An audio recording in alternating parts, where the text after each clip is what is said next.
Demi menimba ilmu, Sheni Andrea rela meninggalkan kehidupannya sebagai seorang selebritis di tanah air.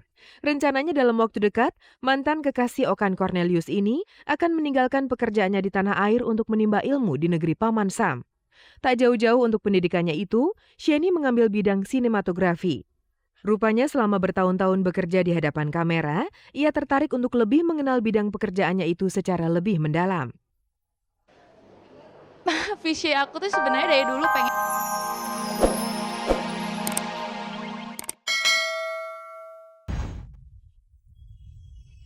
Apa kabar pemirsa? Di sore hari ini saya Farisa Kamelia kembali hadir menjumpai Anda bersama Kabar Kabari, yang akan menyajikan kabar-kabar yang layak kami kabarkan karena kami Kabar Kabari. Kasus kriminal pembobolan studio milik drummer Bunglon Ciling yang dilakukan oleh gitarisnya Christian berbuntut panjang. Kabarnya, pengacara Ciling keberatan dengan ucapan kakak Christian, Sally Marcelina, yang terlalu memojokkan keluarga Ciling.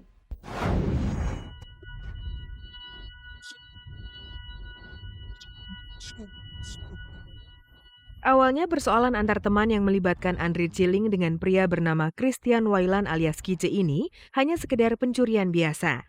Namun berkembang begitu cepatnya, justru di saat kedua teman lama ini sedang dalam pembicaraan untuk mengakhiri kasus dengan perdamaian. Ciling awalnya berniat membuka pintu maaf dan menyelesaikan kasus pencurian alat-alat musik yang dilakukan oleh Kice dan kekasihnya yang bernama Cut Hairunisa dengan perdamaian. Saat mendatangi Polsek Mampang tempat sepasang kekasih itu ditahan, Ciling yang dihadang sejumlah wartawan akhirnya mengeluarkan cerita seputar pembobolan yang dilakukan Kice dan Hairunisa di studio miliknya. Penuturan Ciling disambut Sally Marcelina, kakak kandung Kice, dengan komentar lain yang rupanya membuat Ciling dan kuasa hukumnya sakit hati. Di hadapan sejumlah media, kakak kandung Kice yang mantan bintang film di era 80-an itu menuduh Ciling tidak berperi kemanusiaan. Ciling yang menuntut Kice untuk mengembalikan uang hasil penjualan alat studio yang dicurinya itu disebut Sally tidak berperasaan karena menagih uang sebesar 13 juta di saat Kice tengah ditimpa musibah. Saya sudah bermohon sama ibunya Ciling, Ibu Neneng Sarmiasi, Ibu Neneng Sarmia, seorang notaris terkenal yang juga sangat kaya raya lah ya. Saya bermohon dengan sangat rendah hati supaya didamaikan sajalah. Tapi ternyata permohonan maaf saya itu tidak diterima. Bahkan mereka menuntut saya maupun Kice dan istrinya dituntut untuk mengganti sejumlah uang yang sebenarnya itu buat biaya obat si Devin, anaknya Kice. Tapi mereka tetap maksa harus ganti. Sementara Ciling baru saja lah jalan-jalan ke Amerika, foya-foya, hura-hura. Persoalan yang melebar hingga ke masalah pribadi Ciling sampai menyangkut profesi sang ibu, membuat Ciling melalui kuasa hukumnya mengungkapkan kekecewaannya. Statement dari pihak Sally sudah seperti yang sangat merugikan dan mencemarkan nama baik keluarganya Andre ya. Kita lihat saja kalau misalnya pihak Sally mau mengklarifikasi dan minta maaf, kita juga tetap dengan yang pertama akan berdamai gitu loh. Sally yang terkesan membenarkan tindakan sang adik yang mencuri karena sakit hati terhadap Ciling itu bisa jadi tersentuh kasus hukum karena pencemaran nama baik. Sangat kecewa lah, karena dari awal kita juga statement ke wartawan pun tidak menjelek-jelekan pihak mereka. Justru Andre sendiri sangat ingin sekali berdamai biar cepat supaya proses hukumnya ya sampai di sini saja. Sebelum kasus ini melebar, Ciling bersama keluarganya sempat mengupayakan jalan damai dengan satu syarat. Kice wajib mengembalikan barang curian serta hasil penjualan barang yang dicurinya senilai 13 juta rupiah. Namun mengingat komentar Sally yang terlalu berlebihan itu, masih terbukakah pintu perdamaian untuk menyelesaikan kasus ini? Tergantung pihak dari Mbak Sally. Kalau menurut saya sebaiknya Mbak Sally meminta maaf atas statement yang kemarin karena terlalu memutarbalikkan fakta dan sangat merugikan keluarga lah. When I'm writing, semi-automatic, no hype, it's frightening.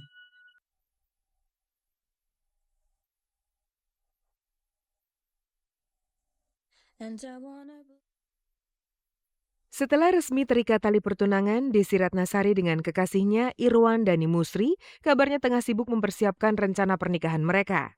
Kabar yang beredar untuk pernikahan ketiganya itu, Desi Ratnasari telah memilih Ramli sebagai pembuat gaun pengantin yang akan menjadi saksi bisu kebahagiaannya di pelaminan. Untuk Ramli, sebuah kehormatan jika Desi Ratnasari dan Irwan Dani Musri mempercayakan kepadanya gaun pengantin yang akan mengiringi mereka di hari bersejarah itu. Sayangnya kabar tersebut baru sekedar hembusan angin. Meski sempat bertemu dengan sepasang kekasih ini di sebuah acara, Ramli mengaku tidak pernah mendengar sang pelantun tenda biru itu membicarakan rencananya memesan gaun pengantin. Waktu itu emang saya lagi makan ketemu sama Desi sama suaminya. Kalau saya tahu dia mau married, saya akan minta kerjaan sama dia. Kenapa enggak? Orang saya dekat sama dia. Tapi mereka enggak, mungkin mereka udah punya kali ya, udah mungkin dari pihak Desinya punya langganan tertentu mungkin. Dengan pasangan Desi dan Musri, Ramli mengaku cukup dekat. Bahkan beberapa kali pernah, Irwan Dani Musri memesan sebuah pakaian rancangannya. Namun kedekatan itu bukan berarti jaminan kalau ialah yang akan mendapat kepercayaan untuk merancang pakaian pengantin Desi dan Musri. Enggak. Saya kan nggak tahu, taunya saya sudah ketemu, saya lihat TV udah tukar cincin, pasti kan mereka mau akan married kan. Kira-kira seperti apa sih pakaian pengantin yang cocok untuk Desi Ratnasari dan Irwan Dani Musri? Oh, kalau untuk Desi pakai apa juga bagus karena, dengan proporsi badannya bagus, mukanya bagus, gampang didandanin lah. Tentu kan, kalau untuk saya nggak bisa nentukan bagusnya pakai gini-gini. Tentu saya nanya dulu nih mereka pakai adat apa gitu.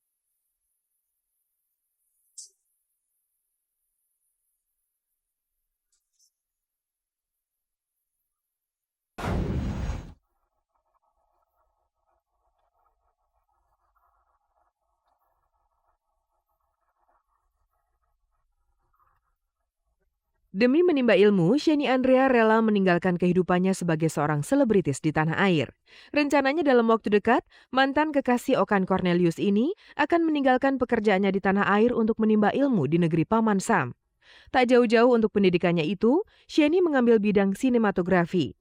Rupanya selama bertahun-tahun bekerja di hadapan kamera, ia tertarik untuk lebih mengenal bidang pekerjaannya itu secara lebih mendalam. Visi aku tuh sebenarnya dari dulu pengen di belakang layar gitu. Cuma memang aku alhamdulillah rezeki aku dikasih sama Allah di depan kamera untuk saat ini, ya udah aku ngumpulin uang dulu. Jadi sebenarnya ketunda untuk 3 tahun gitu. Bukan sekedar dorongan keingintahuan, hingga Sheni berniat mempelajari teknik pembuatan film dan skenario. Rupanya sebelum menjadi bintang sinetron, ia sudah lebih dulu bercita-cita untuk mengambil jalur profesi sebagai orang di belakang layar. Aku ambil directing sama script writing gitu. Cita-cita lebih gede lagi cita-citanya. Pengen punya post production sendiri. Untuk tugas-tugas yang berhubungan dengan film selama ia mengecam pendidikannya nanti, Sheni mengambil ancang-ancang akan mengerahkan teman-temannya beberapa kru sinetron. Karena aku udah ada basic, udah ngerti dikit-dikit, jadi kayak semacam short class gitu for a year. Cuma dalam setahun aku dibikin assignment gitu untuk bikin 6 film dokumenter. Bakal susah kan? Selebihnya jelas hasil karya sendiri. Sebagai calon mahasiswi sinematografi, ia pastilah sudah mempersiapkan apa saja yang akan ia tuangkan untuk membuat hasil karyanya nanti. Buat Sheni mungkin tidak terlalu berat, mengingat ia sudah bertahun-tahun berkecimpung di dunia layar kaca.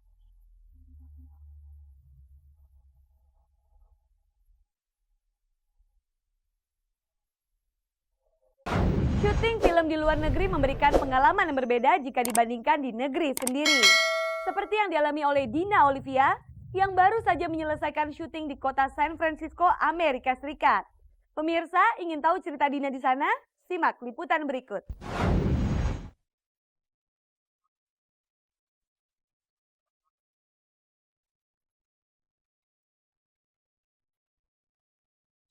Ini oleh-oleh cerita dari Dina Olivia sepulang dari San Francisco, Amerika. Selama 3 bulan, Dina menjalani hari-hari syuting untuk film terbarunya berjudul 630.